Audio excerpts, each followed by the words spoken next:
जिंदाबाद जिंदाबाद जिंदाबाद जिंदाबाद जिंदाबाद जिंदाबाद जिंदाबाद जनता पार्टी जिंदाबाद जीतेगा भाई जीतेगा जीतेगा जीतेगा जीतेगा भाई जीतेगा आसनसोल नॉर्थ का कैंडिडेट कैसा हो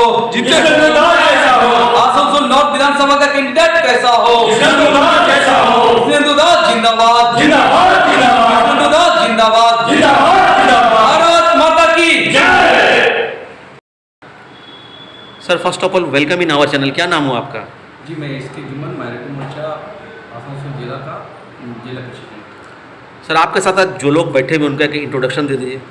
जी ये है जियाउल शेख जो हमारे जिला का वाइस प्रेसिडेंट है, उनके बगल में जाहिद शेख, ये हमारे मंडल प्रेसिडेंट है, ये हमारे जिला के आसनसोल जिला के सांगठनिक माइनॉरिटी मोर्चा के जनरल सेक्रेटरी, इनके बगल में आपके सरफराज साहब, तो ये हमारे जिला के वाइस प्रेसिडेंट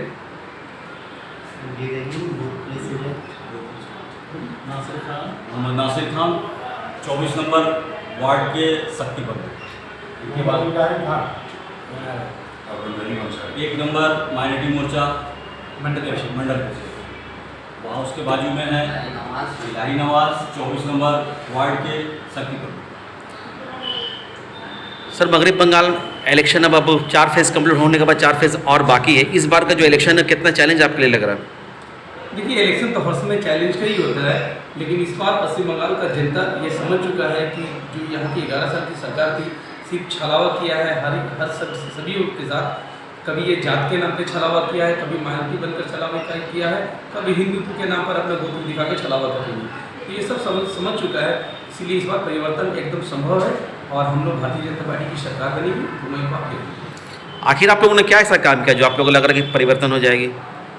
देखिए हमारे केंद्र सरकार की जो योजनाएं हैं उसको पूरे भारत के अंदर में लागू किया गया है, लेकिन पश्चिम बंगाल में यहाँ पे लागू नहीं करने दिया गया है। यहाँ के मुख्यमंत्री किसान सम्मान निधि को भी लागू नहीं करने दिए है। यहाँ के मुख्यमंत्री जो हमारे पानी का पैसा आया था जल प्रकल्प योजना, उसका भी पैसा को लागू नहीं की, आधा से ज़्यादा खर्च नहीं की, ये सबको रोक दी। तो ये सबको देखते हुए जनता समझ रहा है कि मोदी सरकार जो भी चीज़ दे रहे हैं इसे यहाँ लागू नहीं कर रही है, तो जिसकी वजह से यहाँ परिवर्तन का व्याप जो बह रहा है कि परिवर्तन करेगा, डबल इंजन की सरकार होगी, तो जिससे बंगाल सोनार बंगाल। अपोजिशन वाले ये कह रहे हैं कि महंगाई आसमान छू रहा है, किसान आपको विरोध कर रहे हैं, आपकी जो सरकार है अडानी अंबानी की सरकार है और आप लोग सिर्फ तरक्याती काम कुछ नहीं किए, सिर्फ आप लोग टीवी स्क्रीन पे आते हैं, डायलॉग देके चले जाते हैं। इसके बारे में क्या बोलिएगा? देखिए आप देखे हैं कि पूरे देश के किसानों को 6,000 रुपये करके मानदेय दिया जाता है और सब कर रहे हैं। वहाँ पर जो भी आंदोलन में है, तो अगर वहाँ पर आंदोलन में है तो खेत में अनाज कौन किसान होगा? पूरी भारत के अंदर में किसान देखिए अपने खेत पर है, खेती कर रहा है और कुछ ऐसे सामाजिक के उपद्रव है जो किसान के नाम पर ढोंग बनाकर वहाँ पर अपनी राजनीतिक रोटी सेक रहे हैं। ये कांग्रेस और कांग्रेस की बी टीम का काम है। रह गया बात कि आप अडानी अंबानी की सरकार बोल रहे हैं, तो ये भारतीय जनता पार्टी की सरकार है, नीतिक सरकार है और आपने देखा है कि हमने विकास को किस तरह से बढ़ाया है। आज आत्मनिर्भर भारत बनाने की तरफ हम कदम बढ़ाए, हमारे देश में अब हर कुछ बनने लगा है। ये बहुत बड़ी काम है हमारे देश के लिए कि हमारे देश की जनता बहुत ज़्यादा यहाँ पर। पश्चिम बंगाल में आप लोग कितना सीट जीतने जा रहे हैं?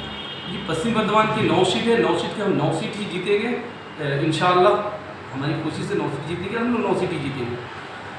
सर अगर हम लोग उत्तर की बात कर रहे हैं, अब हम लोग सीधा देख रहे हैं कि यहाँ पे मोलाघटक का मुकाबला कृष्णेंदु मुखर्जी से, तो ये लड़ाई कैसा लग रहा है कि आप लोग एक आपके सामने एक कद्दावर नेता उसको कि आप लोग हरा पाइएगा? देखिए जहाँ तक हमारे बीजेपी मेरा उत्तर से जिनको दायित्व दिया गया है, ये एक ही सबसे पहले के बहुत ही सेकुलर माइंड के लोग हैं और इनको हम नहीं, इनको जो भी अगर 18-20 साल से जो भी नौजवान हो या उम्रदराज के लोग इनको जानते हों, वो इनके बारे में अच्छी तरह से वाकिफ़ हैं कि ये इंसान किस मिजाज के हैं। लेकिन इनके बारे में बहुत तरह का हवा उड़ाया जा रहा है, तो उड़ाने वाला तो अपोजिशन जाहिर सी बात है, उसका तो ज़मीन समझ में आ रहा है कि मेरे ज़मीन पाँव के नीचे से खिसक रही है। वो हर तरह का बात अपने आप को बना सकते हैं, यहाँ तक कि हिंदू मुस्लिम का ध्रुवीकरण और झमेला में डालने का भी कोशिश किया जा रहा है। जो राजनीति षड्यंत्र रचाया जा रहा है, जो बहुत ही घिनौना निंदनीय, इसको बताया जा सकता है। जहाँ तक अभी नॉर्थ का बात है, नॉर्थ में जनाब कृष्णेंदु मुखर्जी साहब हमारे दादा, इनका बहुत ही मजबूत पॉइंट है इन्होंने माइनॉरिटियों को भी एक साथ लेके चला है और किसी भी तरह के इनके दिल में छलावा बोल के नहीं है। और नॉर्थ के जनता भी ये बात समझ गए कि माननीय जी जो 10 साल हम लोग हुकूमत दिए करने के लिए, राज्य में हुकूमत किया, जनता वोट देती है, सिर्फ इस उम्मीद से देती है कि आने वाला जो मेरा कैंडिडेट है वो जीतने के बाद जनता के लिए कुछ न कुछ करेगा। लेकिन 10 साल ये तो अभी जहाँ भी स्टेज प्रोग्राम कर रहे हैं 10 साल का वो हिसाब या कुछ काम नहीं बता रहे हैं, बल्कि एक राजनीतिक पार्टी को, एक मुस्लिम या कोई एक समुदाय को इस तरह से बहका रहे हैं कि वो आएगा तो फलाना चीज़ ख़त्म कर देगा, वो आएगा तो। ओपोजिशन वाले ये कहते हैं कि बीजेपी हिंदू मुसलमान करती है, नफरत की सियासत करती है, तो क्या लगता है इस बार आप लोग को माइनॉरिटी वोट मिलेगा, या ओपोजिशन जो आप पे इल्ज़ाम लगाते हैं उससे आप इत्तेफाक करते हैं? उससे इत्तेफाक नहीं करता हूँ, क्योंकि इसी कमी को दूर करने के लिए हम लोगों ने 17 फरवरी को हिंदू मुस्लिम एकता एक प्रोग्राम दिया। हम लोग इत्तेहाद और भाईचारगी का नारा लेकर चल रहे हैं। हम लोगों को इत्तेहाद चाहिए, भाईचारगी चाहिए, हम लोग को अमन चाहिए, सलामती चाहिए और एक दूसरे में दुख दर्द में काम आना, एक दूसरे से प्यार मोहब्बत बांटना, और इस दूरी को पाटने के लिए हम लोग बीजेपी में शामिल हैं। लोगों को कैसा रिस्पांस मिल रहा है? अब जैसा आपने कहा कि आप पश्चिम बंगाल में सब सीट जीत रहे हैं, अगर आप लोग जीत जा रहे तो और क्या क्या काम करोगे? देखिए, सबसे पहले तो अभी भी रेलपाल में हमारे कानून मंत्री और मलय घटक जी ने एक स्टेटमेंट दिया है जो सुनने में आया हम लोगों को कि भारतीय जनता पार्टी जीतेगी तो रेलपाल में दंगा होगा और यहाँ से झोपड़पट्टियों को हटा दिया जाएगा। शर्मा नहीं चाहिए और हमारे ये कानून मंत्री जी के इस राज्य के कि वो 10 साल तक जिस जगह के विधायक हैं और उस जगह पे ये कह रहे हैं, स्वीकार कर रहे हैं कि हम झोपड़पट्टी अभी तक वो बचा के रखे हैं। तो उन्होंने 10 साल में काम क्या किया, ये देखना है कि हमारी भारतीय जनता पार्टी की सरकार कोई भी 10 साल में झोपड़पट्टी नहीं हटाएगी, बल्कि हम प्रधानमंत्री आवास योजना के तहत उन लोगों का झोपड़पट्टी जो है उसको हम महलनुमा बनाएंगे और उनको पट्टा देने का काम हमारे माननीय जो विधायक होंगे इस बार कृष्णेंदु मुखर्जी उनके हाथों से करवाएंगे। रेल पार की अगर हम लोग बात करें, वहाँ पे माइनॉरिटी की एक ह्यूज पॉपुलेशन है, आबादी है, तो क्या लगता है कि जितना काम टीएमसी करना चाहिए उतना टीएमसी काम अब तक कर नहीं पाई? जी, टीएमसी ने कुछ किया ही नहीं है रेल पार के अंदर में, तो उन्होंने कुछ किया नहीं है। उन्होंने स्कूल में एक बिल्डिंग जो स्कूल बनी हुई है वहाँ पर टेबल तक नहीं दे पाए, ना ही रेल पार के अंदर में एक पुल जर्जर है ना उसको बना पाया, ना ही वहाँ पर लड़कियों की शिक्षा का कोई व्यवस्था कर पाया। वहाँ तो उसने कुछ किया ही नहीं। वहाँ तो सिर्फ यही किया है कि मुसलमानों को डराया गया है, ना एजुकेशन की तरफ दिया गया है। एक ट्रेनिंग स्कूल देनी चाहिए थी वहाँ पर लड़कियों के लिए, लड़कों के लिए, ना वो किया गया। वो कहते हैं कि हिंदू स्कूल, हिंदी का यूनिवर्सिटी बनाए हैं। रेल पार तो मुसलमानों का इलाका है, आप उर्दू की बिल्डिंग बनाए हैं, तो क्या वहाँ उर्दू से टेक्निकल एजुकेशन कुछ आपने दिया? उन्होंने कुछ नहीं दिया। उन्होंने सिर्फ रेल पार को मुसलमानों को घूम रहा है। आसनसोल में तो एमपी आपका है, आपके एमपी ने रेल पार वालों के लिए कौन सा काम किया? देखिए, आपने कुछ दिन पहले मीडिया पे ही देखा होगा, और ये इस जगह के जो हमारे पश्चिम बंगाल के मंत्री थे फिरहाद हकीम, उनको जब यहाँ का उस समय के तत्कालीन मेयर भी थे और टीएमसी के ही विधायक थे पांडेश्वर से, उन्होंने तो साफ तौर पे कहा कि हम रेल पार के विकास के लिए जब भी कुछ मांगे हैं तो मोदी जी का भेजा हुआ योजना या सांसद का भेजा हुआ फंड वो हमको मिला ही नहीं है। ये लोग लेते ही नहीं थे, वो पैसा वापस आता था। तो इसमें हम क्या कर सकते थे? यहाँ की सरकार का सदिच्छा कभी रेल पार के लिए था ही नहीं। लेकिन इस बार कृष्णेंदु दा के हाथ से हम लोग कराएंगे और देखिएगा कि रेल पार का विकास कैसे होता है, मानवीय का विकास कैसे होता है, कि आपको समझ में आए। लॉकडाउन में आपका एमपी को भी हम लोगों ने कभी नहीं देखा रेल पार में। रेल पार में क्या आसनसोल में भी हम लोग नहीं देखे, तो कि फिर किस किस्म का आप लोग तरक्की की बात कर रहे हैं? क्या लोग किस उम्मीद से फिर आप लोग को वोट दें? देखिए, कोरोना जब चल रही थी तो हर इंसान को हर जगह रोका जा रहा था। आपको पता है कि आज एक मीटिंग हो रही है तो वहाँ पर बहुत सारे आदमी आ रहे हैं। काल में आपने देखा है कि हमारे सांसद आज जो हमारे कैंडिडेट बने हैं उन्होंने गरीबों के बीच में बहुत सारा काम किया है, चावल पहुँचाने का, अनाज पहुँचाने का काम किया है। और आपने ये भी देखा होगा कि यहाँ के खुद ही जो काउंसिलर थे, वहाँ के उप मेयर थे, उनको शोकेस किया था ये चावल चोरी के केस में। ये पार्टी की देन है टीएमसी की, चोरी करना। और हमारा काम ही है कि विकास करना और उन तक पहुँचाना। बंगाल के इलेक्शन की बात करें तो इस बार क्या इलेक्शन डेवलपमेंट के नाम पे हो रहा है या मजहब के नाम पे हो रहा है? देखिए, भारतीय जनता पार्टी इलेक्शन सबका साथ, सबका विकास, सबके विश्वास के नाम पे करती है और सोनल बांग्ला के नाम पे करती है। ये टीएमसी की सरकार, टीएमसी नहीं है, तृणमूल कांग्रेस की आइडियोलॉजी इसमें नहीं चलती। इसमें राष्ट्र में सभी हिंदू, मुस्लिम, सिख, ईसाई सबको बराबर लेकर हम चलते हैं। यहाँ के मुख्यमंत्री जात की राजनीति करती है, तुष्टीकरण की राजनीति करती है, जो इस बार बंगाल से भ्रम टूटता हुआ दिख रहा है। आखिर इस बार का जो इलेक्शन है हम लोग देख रहे हैं मोदी वर्सेस ममता हो गया है। बंगाल को जीतने के लिए आप लोगों ने पूरी फोर्स क्यों उतार दी? देखिए, हमने बंगाल की फोर्स नहीं दी, हमारी आइडियोलॉजी है, हमारे नेता उतरे हैं, कोई बाहर से आदमी हम लोग नहीं लाए। ये बहिरागत कहती है, उनकी सोच है। हमारे नेता हैं, हम उतरे हैं रोड में, और यहाँ की जनता को अपने पंचायत की चुनाव तक होने नहीं दिया, वोटिंग करने नहीं दिया। ये सब तो सब जनता देखा है। आज हम उतरे हैं, मान रहे हैं, जनता हमारे समर्थन में है, हम लोग हमारे साथ चल रही है। तो या तो उनको डर समा गया है तो वो बहिरागत कर रहे हैं। जनता तो ये भी कह रही है कि जब से बीजेपी की सरकार आई है तो महंगाई आसमान छू रहा है, और यहाँ तक जितने कल कारखाना है या सब प्राइवेट हो रहा है, और आप लोग एक साजिश के तहत पूरा मुल्क को बेच रहे हैं।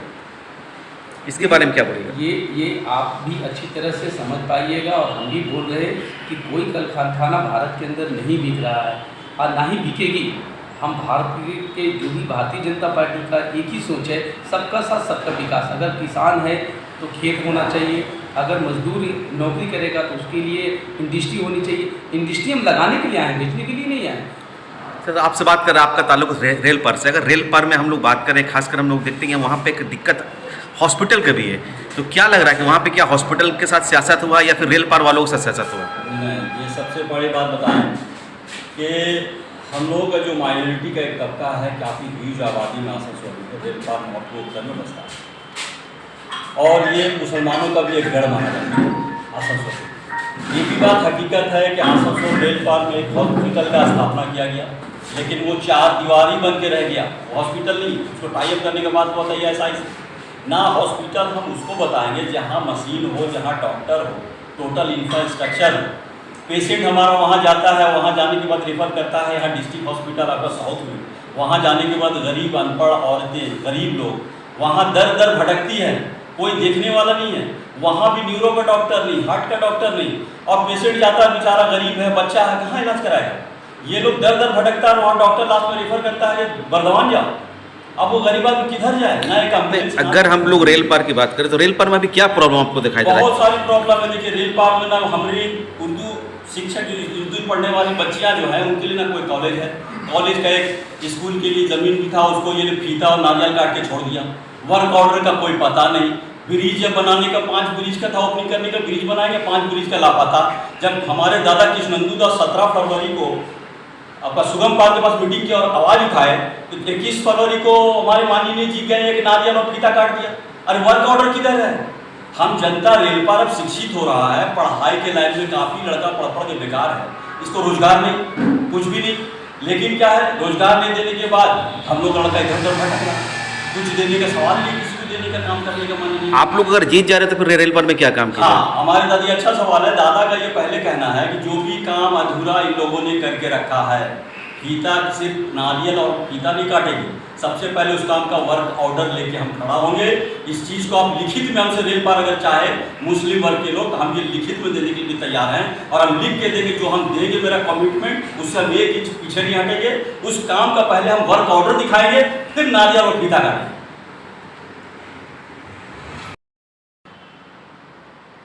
डिस्ट्रिक्ट प्रेसिडेंट के नाते आप तो पूरे इलाके में प्रचार प्रसार संभाल रहे हैं, और क्या लग रहा है आपको कि इस बार माइनॉरिटी वोट बीजेपी को मिलेगी? आमतौर पर यह कहा जाता है कि बीजेपी जो है माइनॉरिटी वोट बहुत कम मिलती है, और टीएमसी का जो ज़्यादातर स्ट्रॉन्ग वोट होता है माइनॉरिटी माना जाता है।